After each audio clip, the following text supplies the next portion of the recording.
Good morning everyone. Just thought I would do a quick video on one section of my garden. This is my outdoor shower area. I'm located in Perth, so warm temperate. We're a couple days into summer. I've just noticed there's not too many videos on Perth, especially for the rarer tropical fruits, which I sort of have quite an interest in. This is probably one of my better positioned gardens. It faces north, it's sheltered by the shed and the fence, so most plants here are all right. We'll start over with the avocado over here. This is a Wurtz Avocado. It's about 5, maybe 6 years old, probably been in the ground for 3 years. It's only just started producing. I think there's maybe half a dozen fruit on there this year. Let me see one in there, let me see. Hard to get in there. There you go. Just starting to get a bit of size to them. Relatively slow to get producing in the scheme of things compared to other avocados, but we'll see how it goes. It's quite a bushy tree. Drops a lot of leaves into the pool, which isn't great, but that's what it is. Pineapple down there. That one's just grown from a cutting off the top, so hopefully one day it bears fruit. Now, mango. This is a Doc Mai, which I believe comes from Thailand. Seems to be doing all right, but does get a lot of disease through winter. I do spray, but I was a bit slack this year. You can see the new growth comes out pretty clean, but yeah, over winter it gets a lot of, I think it's anthracnose and the bacterial black spot, or a combination of the two. It's managed to hold its first fruit this year. There's 2 in there. There was about a dozen, but yeah, they slowly one by one fell off. I'm hoping once it gets bigger it's a lot more resilient. It seems to do all right. So yeah, it's about to shoot out some new growth, as you can see. Buds emerging. And in the background I've got a large red flame grape. This thing's gone gangbusters this year.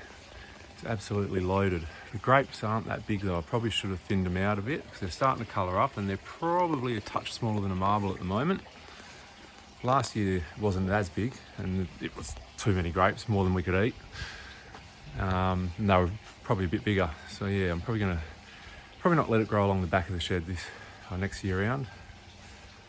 Because yeah, it's getting a bit messy and there's too many grapes. So all right, if we come over to this garden bed, you can see the big tree at the back is my Rollinia, which I'm actually quite excited about. It's probably one of the fruits I'm more eager to grow and try. I'm yet to try one, but by all means, lemon meringue pie is the description. So it's the first year it's flowered. You can see there's quite a few flowers on the ends of the branches. A couple in here. Had a few big ones up the top which opened up in that top branch, but they dried up. We actually just had a week of high 30-40 degree weather in late spring, so that was quite out of season, so it didn't help with the flowering. Down here, that's a Pitangatuba in the pot. Looking forward to growing them. I've actually got another one here in the ground as well.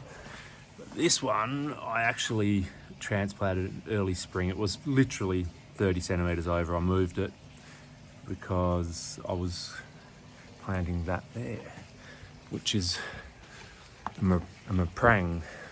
Mayongchid is the name, I believe.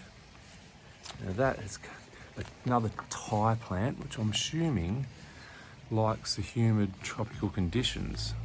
I know people have tried to grow them here, but I think most of them die. So it'd be interesting to see how it goes. It was in a pot, and when I put it in the ground in spring, the root ball was tiny compared to the size of the plant. So, but you can see there's some new growth starting to shoot out. Actually had a leaf come out there. So it will be interesting to see how it goes. Now I've got quite a large collection in pots, so if it's not successful, there's plenty of plants to take its place. In the background there in that pot is Miracle Berry. That fruited last year for the first time. Got about half a dozen on it, but as you can see, it's sort of died back a bit over winter, but there's plenty of new growth and a few flowers emerging on it.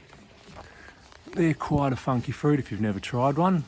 It plays on your taste buds, so sour stuff, there's a flower bud there.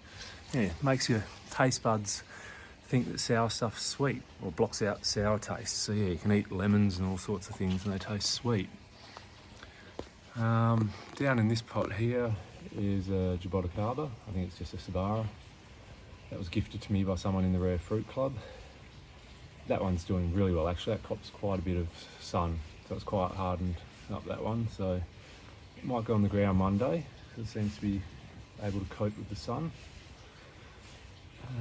Yeah, they're an interesting plant, quite slow growing, but if you get them in a good fast draining soil, they actually do pretty well. And you get quite a few flushes of growth out of them once they're up and running. And this one here, this stick, that was a jackfruit, Bangkok Lemon, I think is the name. That was quite a plant last year, but it literally died back over winter. It's just down to that one branch. There's a few new shoots coming out.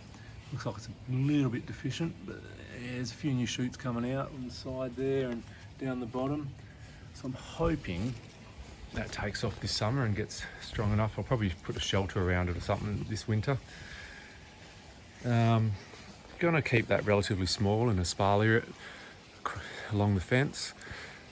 Might get too big, might not, but hey, when you're on a small suburban block, well, not small compared to the blocks these days, but compared to an acreage or something, you got to do what you got to do.